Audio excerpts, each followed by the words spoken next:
नमस्कार दोस्तों, जय हिंद। स्वागत है आप सभी का यूपी रेगुलर क्लासेस के इस ऑनलाइन प्लेटफॉर्म पे। और जैसा कि आपको पता है कि यूपी पीसीएस आरओ की परीक्षाएं नजदीक है, जिसके संबंध में जो अभ्यास सीरीज चल रही है, जिसमें हम लोग 40,000 एमसीक्यू क्वेश्चंस के माध्यम से पूरे सिलेबस का रिवीजन और 1990 से लेकर 2024 तक के जितने भी लेटेस्ट प्रकार के क्वेश्चन पूछे जा चुके हैं अभी तक, उनका एक्सप्लेनेशन कर रहे हैं बहुत ही अच्छे तरीके से। ठीक है, तो आज हम लोगों की जो क्लास है वो रहने वाली है पॉलिटी की, और पॉलिटी में भी एक क्लास है, क्लास 11, 11वीं क्लास। इसके पहले हम लोगों ने 10 लेक्चर ऑलरेडी ले लिए हैं, जिसपे काफी कुछ हम लोगों ने कवर कर लिया है। सभी की प्लेलिस्ट बनी हुई है, जाके चेक कर सकते हो। और एक बार एक्सप्लेनेशन और क्वेश्चन आंसर जरूर इसके देख लेना। भले वीडियो को 2x करके देखना, दोगुना करके देख लेना स्पीड, लेकिन देखना जरूर, क्योंकि क्वेश्चन जो है इंपॉर्टेंट है। और घटना चक्र पढ़ रहे होगे, घटना चक्र के अलावा भी क्वेश्चन आपको इसमें मिल जाएंगे। क्लियर है? तो चलिए शुरुआत करते हैं सेशन की। उससे पहले चैनल पर नए हैं, सब्सक्राइब, वीडियो को लाइक और शेयर जरूर कर देना।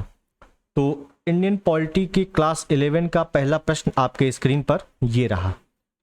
तो पिछले टर्न पे जहां से हम लोगों ने छोड़ी थी चीजें, उसके आगे ही हम लोग कंटिन्यू करेंगे। ठीक है, तो पहला प्रश्न क्या कह रहा है? निम्नलिखित कथनों पर विचार करना है। कथन कारण वाले प्रश्न है। देखिए, कथन एक है, राज्य में मंत्रिपरिषद प्रायः एक बहुस्तरीय रचना होती है। एक कारण क्या है?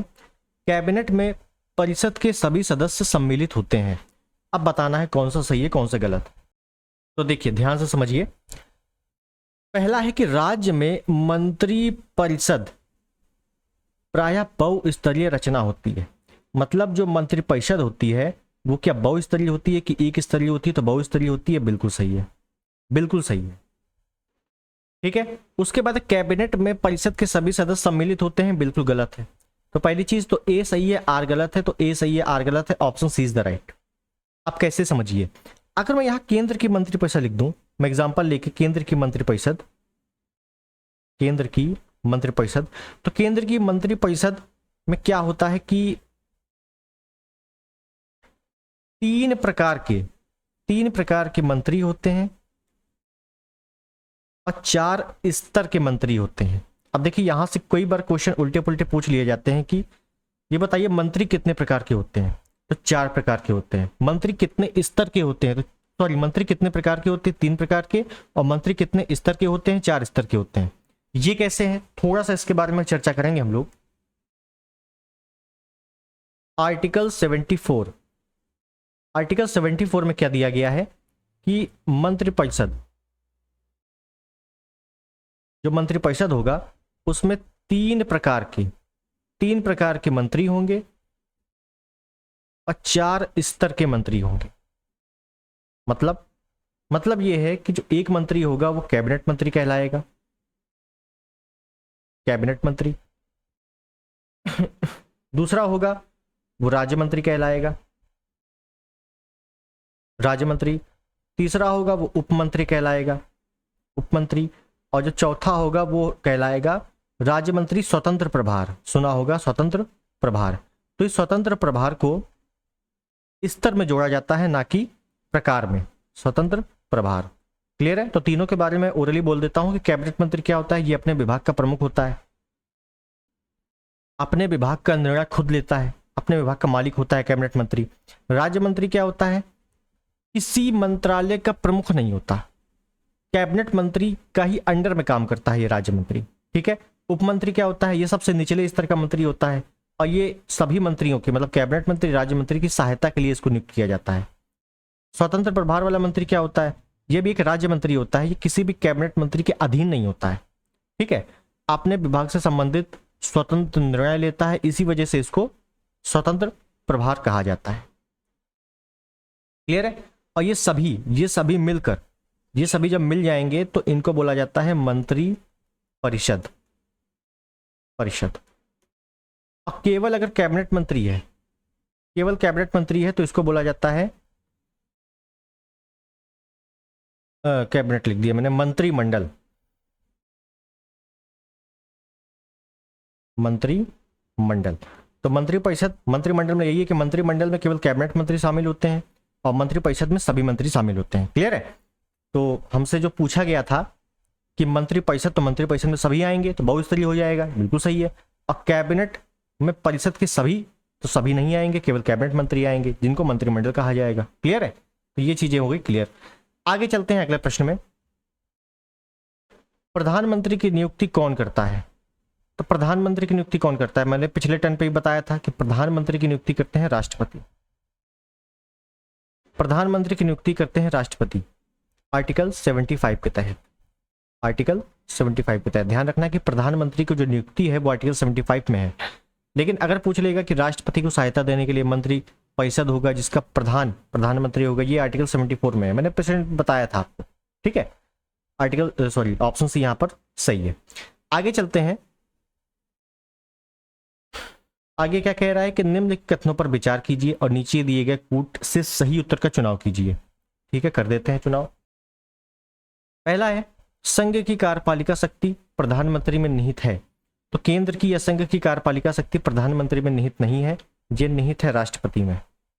राष्ट्रपति जब मैंने बताया था तो उसे मैंने इसके बारे में बताया था, आर्टिकल 53 में इसका उल्लेख है कि केंद्र की समस्त कार्यपालिका शक्ति राष्ट्रपति में निहित होंगी या केंद्र की कार्यपालिका का प्रधान राष्ट्रपति होगा आर्टिकल 53 के तहत। तो पहला तो गलत हो गया। अब पहला जैसे ही गलत हो गया तो एक इसमें दिया हुआ है काट दो, एक इसमें दिया हुआ है काट दो, एक इसमें दिया हुआ है काट दो, बस बचा क्या? Option C. ठीक है, तो ये एक फायदा होता है इस टाइप के प्रश्नों का कि अगर आपको एक दो स्टेटमेंट मालूम है, अच्छे से 100% मालूम है कि ये सही है गलत है, तो आपके आंसर निकलने के चांसेस ज्यादा हो जाते हैं। प्रधानमंत्री की नियुक्ति राष्ट्रपति द्वारा की जाती है, बिल्कुल सही, अभी देखा है हम लोगों ने। प्रधानमंत्री मंत्रिपरिषद का प्रधान होता है, बिल्कुल सही। मंत्रिपरिषद में जितने मंत्री होते हैं, कैबिनेट मंत्री, राज्य मंत्री, स्वतंत्र प्रभार, उप मंत्री, उन सब का जो हेड होता है वो प्रधानमंत्री होता है। यह आवश्यक नहीं है कि नियुक्ति के समय प्रधानमंत्री संसद के किसी सदन का सदस्य हो, बिल्कुल सही है।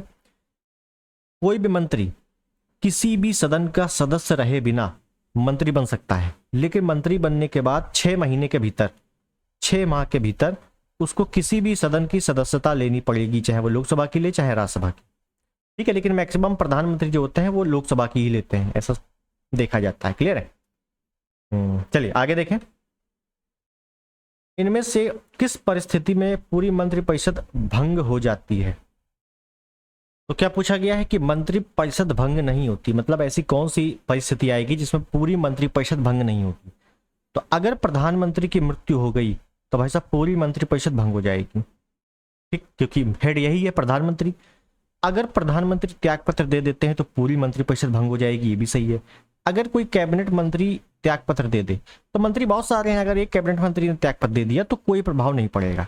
ठीक है, तो ऑप्शन सी बिल्कुल सही है कि अगर कोई कैबिनेट मंत्री ने त्यागपत्र दे दिया तो मंत्रिपरिषद भंग नहीं होगी। लेकिन प्रधानमंत्री की मृत्यु हो जाए, जो हेड है, मालिक है उस मंत्रिपरिषद का, प्रधानमंत्री है, तो प्रधानमंत्री की मृत्यु हो जाए, प्रधानमंत्री त्यागपत्र दे दे, और तो क्या हो जाएगा? मंत्रिपरिषद भंग हो जाएगी। क्लियर हो गया? आगे देखें अगला प्रश्न। निम्नलिखित में से किस एक प्रधानमंत्री ने अपने कार्यकाल में संसद का सामना नहीं किया है? ये इक्का दुक्का आपसे वन लाइनर डायरेक्टली प्रश्न पूछे जाते हैं स्टैटिक टाइप में कि प्रधानमंत्री, ऐसा कौन सा प्रधानमंत्री है जो संसद कभी नहीं गए? तो चौधरी चरण सिंह है। कौन है? चौधरी चरण सिंह। ऑप्शन सी बिल्कुल सही है। क्लियर है? नेक्स्ट, भारतीय संविधान के अनुच्छेद 78 में प्रावधान है दायित्वों का। तो 78 में किसके दायित्व का? देखिए, अगर आपको एलिमिनेट करना आता है तो एलिमिनेट भी कर सकते हो। जैसे लोकसभा अध्यक्ष 93 में है, राज्यसभा के सभापति 89 में है। राज्यसभा का सभापति है, राष्ट्रपति के बारे में नहीं है, ठीक है ना। राज्यसभा का सभापति जो है वो 89 में है। भारत के नियंत्रक महालेखा परीक्षक कैग 148 में है।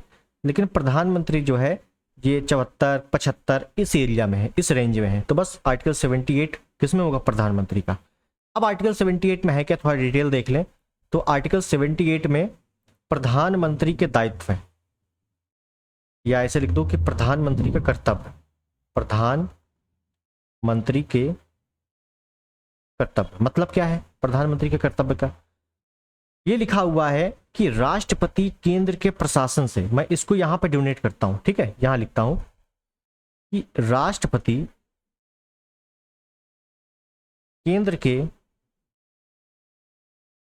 प्रशासन से संबंधित,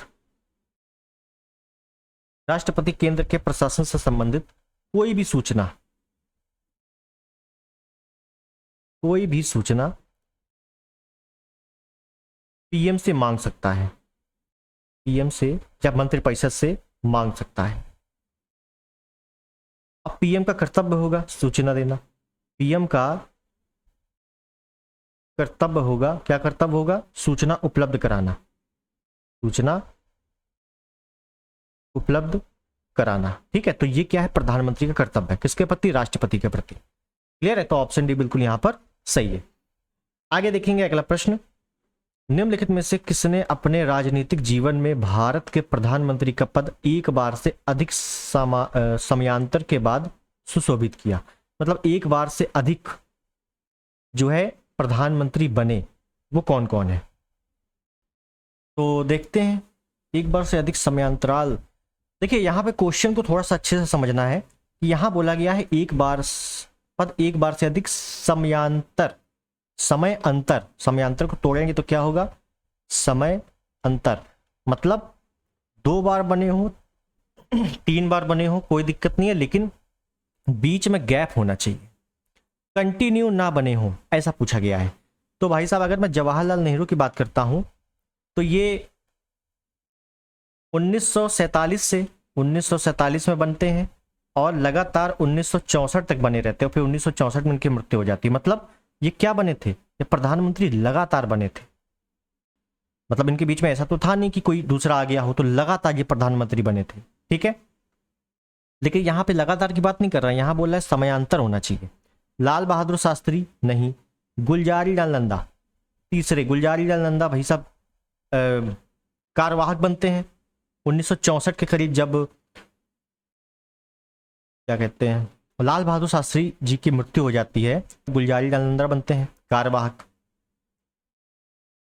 फिर 1966 में बनते हैं, मतलब 2 बार, जब पंडित जवाहरलाल नेहरू की मृत्यु हो गई और जब लाल बहादुर शास्त्री की मृत्यु हो गई 1964 में। एक मिनट में लिख देता हूं पूरा, शुरुआत से समझ में आएगा थोड़ा सा। आपको इतनी चीज पता चल चुकी है कि हमको समयांतर निकालना है। ठीक है, तो अगर मैं जवाहरलाल नेहरू की बात करूं तो ये नहीं बनते, क्यों? क्योंकि ये लगातार बनते हैं। लाल बहादुर शास्त्री नहीं बनते। गुलजारी लाल नंदा 2 बार बनते हैं, 1964 में जब पंडित जवाहरलाल नेहरू की मृत्यु हो जाती कार्यवाहक, और लाल बहादुर शास्त्री की मृत्यु होती है 1966 में, ताशकंद समझौता सुना होगा। तो ये 2 बार बनते हैं समय अंतर के बाद, 1964 के बीच में समय अंतर है ना, तो बिल्कुल सही, तीसरा सही है। इंदिरा गांधी 2 बार बनती है, बिल्कुल सही है, समय अंतर के बाद। कब कब?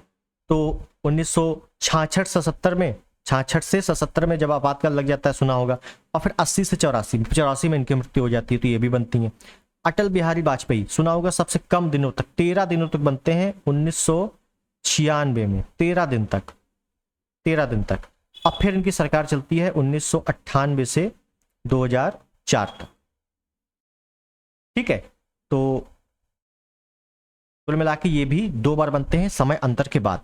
तो 3, 4, 5, 3, 4, 5 ये उत्तर आपका सही है, जो कि ऑप्शन इसके यहां दिए हुए हैं 3, 4, 5, तो ऑप्शन सी आपका बिल्कुल सही है। मेरी बात समझ गए होंगे आप लोग, यहां पे भाषा थोड़ा सा अच्छा दे दिया गया है, एक बार से अधिक समयांतर के बाद। ठीक है, तो मेरी बात समझ गए होंगे। अब चलते हैं अगले प्रश्न में। लोक लेखा समिति के सदस्य निम्नलिखित होते हैं। पिछले टर्न पे मैंने कराया था, और ये देखो 2022 का जो पीसीएस जे हुआ था 2023 में प्रश्न आया हुआ है, लेटेस्ट प्रश्न है। तो लोक लेखा समिति के बारे में मैंने क्या बताया था? लोक लेखा समिति का जो गठन होता है, गठन ये होता है 1921। ठीक है, लोक लेखा समिति का जो अध्यक्ष होता है, वो होता है विपक्ष का नेता, विपक्ष का नेता। इसकी नियुक्ति कौन करता है? लोकसभा अध्यक्ष। इसकी जो नियुक्ति होती है विपक्ष के नेता की, इसकी नियुक्ति कौन करता है? स्पीकर, लोकसभा अध्यक्ष। क्लियर है? लोक लेखा समिति का कार्यकाल कितना होता है, यह भी पूछा जा सकता है। कार्यकाल कितना होता है? 1 वर्ष का। कार्य क्या होता है इसका? कैग के रिपोर्ट की जांच करना। जो सीएजी है, नियंत्रक महालेखा परीक्षक, कैग की रिपोर्ट की जांच करना इसका काम होता है। सदस्य कितने होते हैं? तो टोटल 22 सदस्य होते हैं, जिसमें से 15 लोकसभा और 7 राज्यसभा के। Option A is the right. ठीक है, बहुत अच्छे से ध्यान रखना, सारी चीजें मैं ऑलरेडी करवा चुका हूं, तो इसीलिए कहते हैं कि पहले एक बार पिछले वीडियोस अगर नहीं देखे हो जरूर देख लेना, सारी चीजें एक बार रिवीजन भी हो जाएंगे और समझ में भी आ जाएगा। क्लियर है? चलिए आगे चलते हैं। तो यहाँ पे ऑप्शन है बिल्कुल सही। भारत के नियंत्रक महालेखा परीक्षक का ऑडिट रिपोर्ट का परीक्षण करती है। तो कौन करती है परीक्षण? भाई नियंत्रक महालेखा परीक्षक कैग। कैग किसके रिपोर्ट की जांच करती? लोक लेखा समिति। लोक लेखा समिति की रिपोर्ट की जांच, सॉरी, कैग की रिपोर्ट की जांच लोक लेखा समिति करती है। ऑप्शन सी बिल्कुल सही है। अब समझिए, आपसे क्या पूछेगा? पूछेगा कि बताइए कि कैग की रिपोर्ट को अंतिम रूप से कहां प्रस्तुत किया जाता है? अंतिम रूप से, अंतिम रूप से, तो अंतिम रूप से प्रस्तुत किया जाता है संसद के पटल पे, संसद के पटल पर। ठीक है, अंतिम रूप से क्या करता है? कैग की रिपोर्ट की जांच लोक लेखा समिति करती है। लोक लेखा समिति फिर क्या करती है? राष्ट्रपति को देती है। राष्ट्रपति अंतिम रूप से संसद के पटल पर रखती है इस रिपोर्ट को। क्लियर है? इंपॉर्टेंट क्वेश्चन है, कई बार आ भी चुका है। आगे देखिए अगला प्रश्न। भारतीय संसद की सबसे पुरानी तथा महत्वपूर्ण समिति निम्नलिखित में से कौन सी है? सबसे पुरानी और महत्वपूर्ण, तो अगर प्राक्कलन समिति की बात करें तो इसकी स्थापना होती है, गठन होता है 1950 में। लोक लेखा समिति 1921 में। भाई साहब सबसे पुरानी ए वाली है, तो option A is the right. प्राक्कलन समिति की बात कर लें तो इसमें जो संख्या होती है, इसमें जो सदस्य होते हैं वो 30 होते हैं, और सभी 30 होते हैं, सभी जो है लोकसभा के होते हैं, सभी लोकसभा के होते हैं। ठीक है, इंपॉर्टेंट है। इसका भी कार्यकाल 1 वर्ष का होता है, इसका भी कार्यकाल 1 वर्ष का होता है। क्लियर है? चलिए नेक्स्ट। सरकारी उपक्रम अगर देख लें ये वाली समिति के बारे में, तो इसमें भी सदस्य संख्या 22 होती है, जिसमें से 15 लोकसभा के और 7 राज्यसभा के होते हैं। 1 वर्ष का कार्यकाल होता है। मंत्रियों को शामिल नहीं किया जाता इसमें, मंत्री इसमें शामिल नहीं होते। ये सारी चीजें मैं बता चुका हूं जब सारी समितियां मैंने बताई थी। क्लियर है? नेक्स्ट। विपक्ष में से किस समिति का अध्यक्ष सामान्यतः विपक्षी दल से होता है? तो भाई साहब लोक लेखा समिति का जो अध्यक्ष होता है वो विपक्ष का नेता होता है। इसका जो अध्यक्ष होता है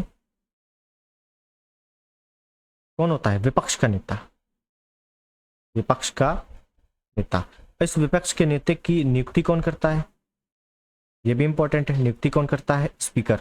स्पीकर मतलब लोकसभा अध्यक्ष। क्लियर है? नेक्स्ट। भारतीय संसद की लोक लेखा समिति समीक्षा करती है। समीक्षा, समीक्षा होता है ना, समीक्षा होता है। समीक्षा क्या होता है? तो समीक्षा करती, किसकी समीक्षा करती है? तो नियंत्रक एवं महालेखा परीक्षक के प्रतिवेदन की। Option is the right. भाई लोक लेखा समिति की रिपोर्ट की जांच कौन करे? किसकी समीक्षा करती? कैग की रिपोर्ट की जांच करती है, तो बस option is the right. Simple question था, आया हुआ 21 में ही। नेक्स्ट है, सिविल सेवाओं में सुधार हेतु पीसी होटा समिति का गठन किस वर्ष किया गया था? तो सिविल सेवाओं के विषय में, हालांकि सिविल सेवा जो यूपीएससी है, यूपीएससी जिसका उल्लेख आर्टिकल 315 में है, इसके बारे में संवैधानिक संस्था, इसके बारे में भी आगे हम लोग मतलब इसका जो चैप्टर आएगा तो उसमें बात करेंगे। लेकिन अभी आप समझना है कि पीसी होटा समिति किससे संबंधित है। सिंपल ऐसे ही क्वेश्चन आते हैं कि पीसी होटा समिति या गोस्वामी समिति, केशवानंद भारती समिति या किससे संबंधित है? तो पीसी होटा समिति जो संबंधित है वो यूपीएससी से संबंधित है। कब आती है ये समिति? 2004 में। क्या बोला इस समिति ने? इसने बोला कि यूपीएससी का जो एग्जाम है, परीक्षा है, उस पर जो एज होनी चाहिए वो 21 से 24 वर्ष होनी चाहिए, बस इतना आपको याद रखना है कि 21 से 24 वर्ष होनी चाहिए यूपीएससी की एज। किसने कहा था? पीसी होटा समिति ने कहा था। कब? 2004 में। क्लियर है? नेक्स्ट। लोकसभा में अविश्वास प्रस्ताव प्रस्तुत करने के लिए सदस्यों की सहमति की आवश्यकता होती है। तो अविश्वास प्रस्ताव, अविश्वास प्रस्ताव, अविश्वास प्रस्ताव किसके द्वारा लाया जाता है? विपक्ष के द्वारा लाया जाता है, जाहिर सी बात है। कहाँ लाया जाता है? लोकसभा में। याद रखना है यहाँ पे राज्यसभा का कोई रोल नहीं है अविश्वास प्रस्ताव में, केवल लोकसभा का है। 50 सदस्यों का समर्थन जरूरी होता है। Option A. और जब अविश्वास प्रस्ताव अगर पास हो गया तो जो सत्ता होती है तो वो उसको त्यागपत्र देना पड़ता है। ठीक है, अविश्वास प्रस्ताव में क्या प्रधानमंत्री, अगर प्रधानमंत्री के खिलाफ अविश्वास प्रस्ताव लाया जाता है, सभी लाया गया था, तो क्या प्रधानमंत्री वोट दे सकते हैं? याद रखना है, प्रधानमंत्री अगर लोकसभा के सदस्य हैं, लोकसभा के, भाई प्रधानमंत्री भी एक मंत्री है। और मंत्री क्या होता है कि अगर किसी भी सदन का सदस्य है तभी मंत्री बन सकता है। अगर बन गया है मंत्री तो उसको 6 महीने के भीतर सदस्यता लेनी पड़ेगी। तो प्रधानमंत्री अगर लोकसभा के सदस्य हैं तब तो अपने पक्ष में वोट कर सकते हैं, अगर राज्यसभा के सदस्य हैं तो अपने पक्ष में वोट नहीं कर सकते। क्यों? क्योंकि यहाँ पे केवल लोकसभा का काम होता है, राज्यसभा का नहीं। क्लियर है? तो याद रख लेना अविश्वास प्रस्ताव। विश्वास प्रस्ताव कौन लाता है? तो सत्ता पक्ष के लाते हैं। नेक्स्ट, संसद की स्थायी समिति के सदस्यों को लोकसभा एवं राज्यसभा से किस अनुपात में लिया जाता है? Very important question. तो देखिए यहां पे स्थायी समिति की बात कर रहा है, और स्थायी समिति में जो प्रमुख समितियां हैं वो कौन कौन सी हैं? लोक लेखा समिति। लोक लेखा समिति क्या है? एक स्थायी समिति है, और स्थायी समिति में हमेशा 22 सदस्य होते हैं, ये भी ध्यान रखना है। अब स्थायी समिति है, लोक लेखा समिति है, तो लोक लेखा समिति में आपको पता है लोकसभा राज्यसभा दोनों के सदस्य होते हैं। लोकसभा में 15 सदस्य होते हैं और राज्यसभा में 7 सदस्य होते हैं। ये आपको पता है अच्छे तरीके से कि लोकसभा में 15 और राज्यसभा में 7। तो अगर अनुमानित देखा जाएगा, अगर इसको हम एक कम भी कर दें तो 1:2 का रेशियो जा रहा है। थोड़ी सी अगर मैथ पढ़ी है आपने हल्की सी भी तो आपको ये रेशियो वाला समझ में आ गया होगा कि 1 रेशियो मतलब 2:1 इसके अनुपात में आ रहा है। ठीक है, अब इसको पॉइंट में लगा देना, क्योंकि अब आदमी को पॉइंट में थोड़ी ना करेंगे। तो 2:1, तो 2:1 का मतलब है क्रमशः 2 और 1 के अनुपात पे। Option A is the right. क्यों? क्योंकि 22 सदस्य हैं, इसमें से बंटवारा हुआ है 15 और 7 में। जब रेशियो निकालेंगे तो 2:1 के लगभग में रेशियो निकलेगा। ठीक है, तो ऑप्शन है यहाँ पर बिल्कुल सही। तो क्वेश्चन अच्छा है और है सिंपल, लेकिन समझने के लिए समझ में आ गया तो बहुत सिंपल क्वेश्चन है। क्लियर है? चलिए आगे चलते हैं। अगला प्रश्न, प्राक्कलन समिति संसद के किस सदन के सदस्यों से गठित की जाती है? प्राक्कलन समिति में कौन से सदस्य होते हैं? तो प्राक्कलन समिति का गठन जब हुआ था 1950, पहली चीज तो यही याद रखना है। और जिसमें सदस्य होते हैं ये 30 होते हैं, और ये 30 के 30 केवल और केवल लोकसभा के होते हैं। तो दोनों सदनों के गलत, राज्यसभा के गलत, लोकसभा के। Option C is the right. Option C बिल्कुल सही है, क्योंकि प्राक्कलन समिति में केवल और केवल लोकसभा के सदस्य होते हैं। ठीक है, तो काफी डिटेल में क्वेश्चन पूछा जाता है। एक एक समिति को अच्छे से पढ़ना है। जितना हम बता रहे हैं वो तो पढ़ना ही पढ़ना है, जितना आप लोग पढ़ रहे हो वो भी अच्छे से पढ़ना है। ठीक है, क्लियर है? चलिए आगे चले। निम्नलिखित में से कौन सा एक प्रस्ताव भारत में मंत्रिपरिषद रख सकती है? एक प्रस्ताव भारत में मंत्रिपरिषद रख सकती है। तो मंत्रिपरिषद का मतलब है, मंत्रिपरिषद में कौन आएगा? तो मंत्रिपरिषद में आपके देखो कैबिनेट मंत्री भी आते हैं, राज्य मंत्री भी आते हैं, उप मंत्री भी आते हैं, स्वतंत्र प्रभार वाले मंत्री भी आते हैं, सभी मंत्री आते हैं। तब वो मंत्री है मंत्रिपरिषद, और जिसकी सरकार होती है केंद्र में वही बनाता है मंत्रिपरिषद। तो मंत्रिपरिषद कौन सा पेश करेगी? भाई इसकी सरकार है मंत्रिपरिषद की, तो अपना विश्वास प्रस्ताव पेश करेगी ना। अविश्वास प्रस्ताव तो विपक्ष के लोग पेश करेंगे, तो विपक्ष होगा। और जो विश्वास प्रस्ताव है ये सत्ता पक्ष वाले, कौन से? सत्ता पक्ष वाले पेश करेंगे। ठीक है, तो ऑप्शन डी बिल्कुल सही है, सिंपल क्वेश्चन है। क्लियर है? नेक्स्ट, भारतीय संविधान के किस अनुच्छेद में संसद एवं राज्य विधायिकाओं को भारत के आकस्मिक कोष निर्मित करने का प्रावधान है? देखिए संसद राज्य विधायिकाओं को आकस्मिक कोष, देखिए निधियां जो हैं 2 प्रकार की, एक है संचित निधि और एक है आकस्मिक निधि। आकस्मिक निधि, संचित निधि का उल्लेख आर्टिकल 266 में है और आकस्मिक निधि का उल्लेख आर्टिकल 267 में। इतना आपको पता होना चाहिए। संचित निधि पर जो अधिकार होता है वो संसद का होता है, आकस्मिक निधि पर जो अधिकार होता है वो राष्ट्रपति का होता है। दोनों में अंतर यह है, बेसिक अंतर कि संसद जो अधिकार होता है संचित निधि का, इसमें जो रेगुलर काम होते हैं साल भर के वो होते हैं, तनख्वाह देनी है, यहाँ पैसा लगना है, वहाँ पैसा लगना है। लेकिन अगर कुछ अर्जेंट जरूरत पड़ गई, मान लो आपदा आ गई, तो उस पर जो कोष जाता है, पैसा जाता है, वो आकस्मिक निधि से जाता है। और किसके ऑर्डर से? राष्ट्रपति के ऑर्डर से। क्लियर है?